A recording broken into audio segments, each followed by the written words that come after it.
Hi, Jennifer Christensen here. It's a KAEA mentor chair. So I am in my kiln room, okay? And what I'd like to do today is just kind of show you a little bit about the kiln that I have and how to program it, and then a very short, brief tutorial on how to load it. Okay, so thanks for joining us.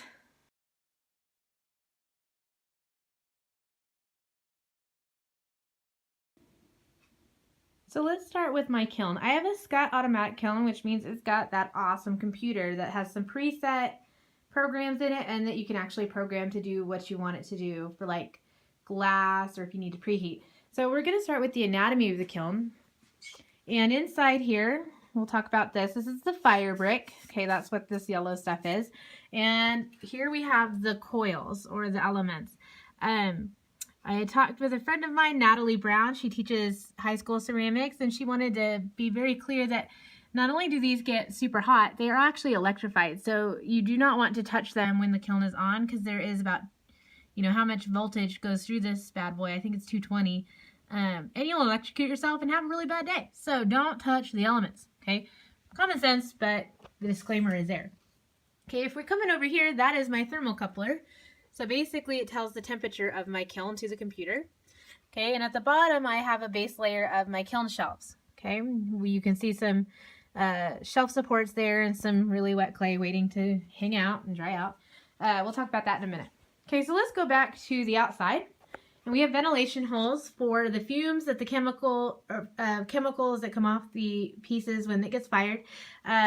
Natalie tells me that you really want these open in the first half of the firing and then close at the end of the firing so it keeps its heat longer. She said, generally speaking, most people leave this one open. So that's what those are for, in case you're wondering. I wasn't really sure myself, actually, until I talked to Natalie. But down here is our awesome computer. I love this computer. Okay, first you have your presets, okay? So you can click cone fire, tell it what firing, that'd be 04, and that's what I use for my glaze. And then you can have fast, medium, and slow. Okay, so you can hit fast and tell it enter. Speed, fast, hold, stop, and it's ready to go. All you have to do is push start. Now what I like is the fact that you can also program individual users, so this is user 1, to modify your firing schedule. I got a firing schedule which is just a list of times and ramping times from the manual of this kiln, but what I wanted it to program to do was to preheat.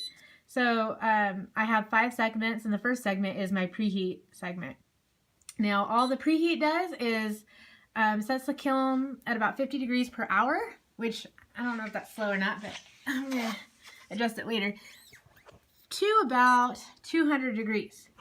Now what that does is it dries out all of my clay, if it was leather hard, so that it gets to bone dry before it ramps up the firing and goes to bisque. So I've been doing this all year because we've got 9 weeks in my class and I don't have time to let my clay sit. So I've yet to have anything explode. I did used to use 250 for my preheat temperature, but after talking with Natalie, she suggested 200 degrees simply because water boils at 212. So going down 50 degrees kind of makes it less likely for your water in your clay to expand and explode on you. Okay, but basically what the firing schedule does is it tells, and I hold for 12 hours. That's just what I do. The ramping schedule tells you how much per hour it's going to ramp up and to what temperature. So this one's going to ramp up at 250 per hour to 1,000 degrees, and then it just goes through these steps, okay? And this is the firing schedule for this one. This one goes to 1,300, and then it goes all the way up to the temperature that it needs to get to 05. Okay, and at this point I do want to make it clear that I am talking 05. I do low fire clay in this room, so make sure that that 0 is in front of your stuff, okay? And once I've got it all programmed, you just hit the go button and it'll fire all by itself.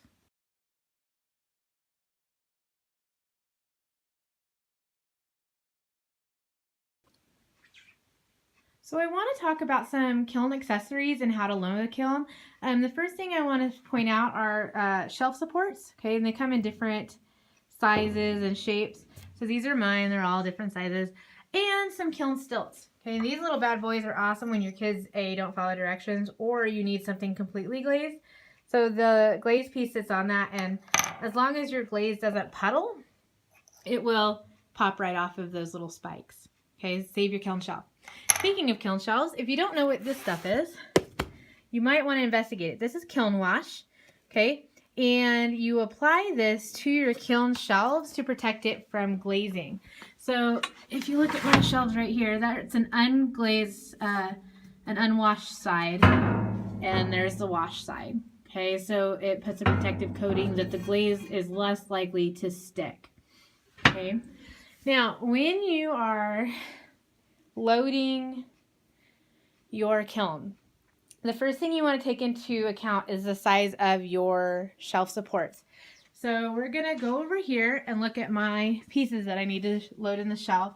And yes, you'll notice they're mostly leather hard, but I like to kind of eyeball my stilts, and for the most part, everything's going to work underneath that stilt. So when I go to load my kiln, I put my stilts down first. Not my stilts, my shelf supports. Okay, so you can see from this shelf, I have them in 3 places. Okay, and it is the same size that I just showed you on one side. On this side, I need a different size because you don't necessarily, you want airflow in your kiln. So for the shelf next to it, I will be either going bigger or smaller depending on what pieces I have. So these are the pieces that I got in there, and I'm going to set you down for just a second. Okay, and we're going to pretend that these pieces are totally ready and I can put them in the kiln.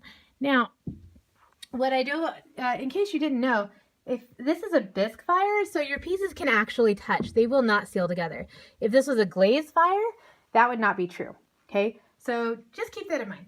You can have pieces touch on a glaze fire, just not on, no, you can't have them touch on a glaze fire. Sorry, I'm not sure why I said it that way. Okay, so what I'm trying to do, set up my camera here. Ooh, perfect. Okay, so you can see that I've got my stilts here. And what I'm going to do is I'm going to put in the next shelf. Now, normally I would not do this until I had the other half of my base filled up, but I'm going to just show you for demonstration purposes. Okay, so I'm going to very carefully put my shelf down.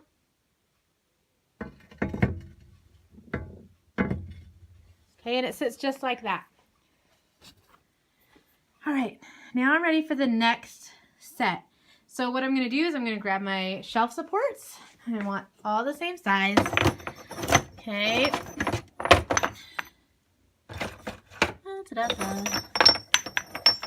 And you basically put them in the exact same spot that your first set were in. This is how I was taught to load a kiln. Okay, and now I can put all my pieces on there, and when they're all full, then you put in your next shelf. I hope this is helpful. Thanks.